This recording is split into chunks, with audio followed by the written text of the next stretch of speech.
Bonjour à toutes et à tous, bienvenue dans cette deuxième vidéo de notre format spécial dans laquelle plusieurs spécialistes vont répondre à vos questions à propos de la maladie causée par le nouveau coronavirus. Pour en savoir plus sur leur profil, je vous renvoie vers la première vidéo où se trouvent à la fois les présentations des intervenants et leurs réponses à vos questions sur le virus lui-même. C'est parti!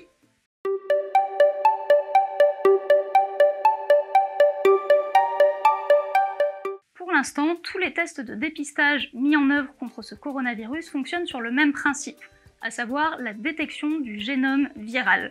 Pour cela, on récupère des échantillons de patients, on isole du génome à partir de ces échantillons et on utilise ce qu'on appelle des amorces, c'est-à-dire des petits morceaux qui peuvent se coller à ce génome, qui permettent de l'amplifier s'il est présent dans l'échantillon. S'il n'y a pas de génome, on ne détecte rien. S'il y a un génome, ça va donner un signal au test de détection. C'est ce qu'on appelle une PCR, réaction de polymérisation en chaîne, si vous voulez chercher plus d'informations à ce sujet. On ne connaît pas vraiment la réponse. En fait, tous les conseils qu'on vous a donnés depuis des semaines sont basés sur des analogies avec les autres coronavirus. Et les premières données concernant ce nouveau virus datent seulement du 10 mars.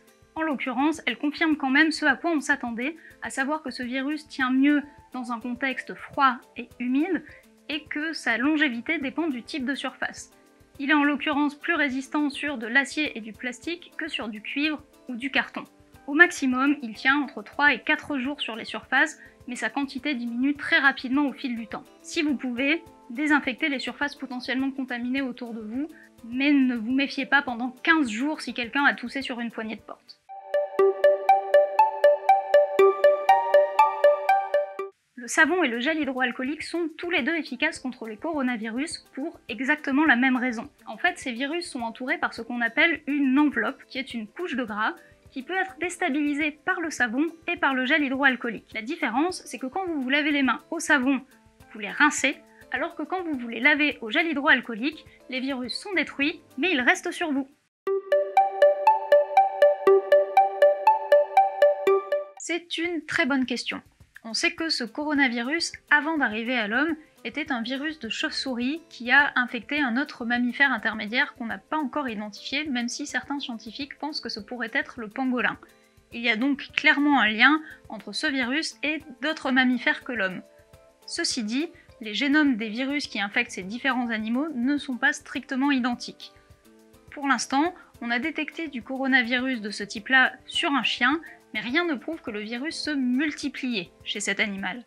En fait, les données actuelles laissent plutôt penser, même s'il faut être prudent, que les animaux ne seraient contaminants qu'en tant que surface. Donc, évitez de tousser sur votre chien ou votre chat, mais pas de raison de s'en méfier a priori.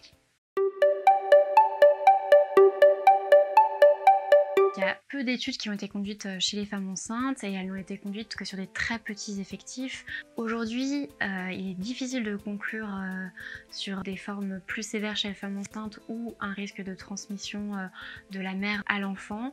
Elles n'ont pas montré d'infection plus sévère ni de transmission, mais je pense que c'est vraiment des résultats qui sont à prendre avec beaucoup de réserve. La grossesse se déroulant sur 9 mois, il est vraiment trop tôt pour pouvoir conclure sur un risque de transmission de la mère à l'enfant ou non.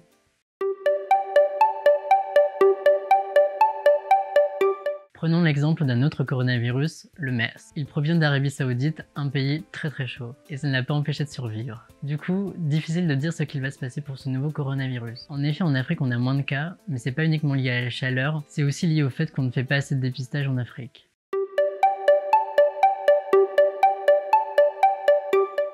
Généralement, ce qu'on observe avec les épidémies, c'est une augmentation exponentielle du nombre de personnes infectées, suivie d'une chute de ce même nombre. Pourquoi ça? Au fur et à mesure, les personnes guéries de cette maladie développent une immunité contre ce virus, ce qui fait barrière à la propagation de la maladie. On parle d'immunité collective ou grégaire. La vaccination se base aussi sur ce principe. Concernant la Covid-19, il est difficile de faire des prédictions. On peut néanmoins évoquer plusieurs scénarios. L'épidémie peut totalement disparaître à la fin de l'hiver, ou encore, elle peut être récurrente, revenir l'année prochaine, un peu comme le fait la grippe chaque année.